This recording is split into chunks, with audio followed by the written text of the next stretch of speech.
Hi, it's Mark Matousek. I started journaling as a very young child to help me find my way through times of difficulty, confusion, and pain. And what I discovered is that when I put my honest thoughts and feelings down on paper, I always felt clearer, stronger, and more able to meet the challenges before me.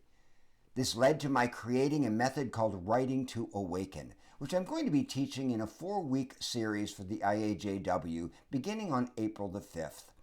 The course is called Journaling for Insight in Times of Adversity.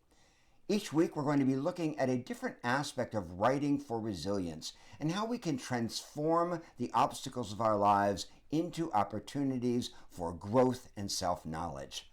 I'll guide you through several writing explorations. We'll have questions and answers, as well as breakout rooms for those of you who would like to meet one another.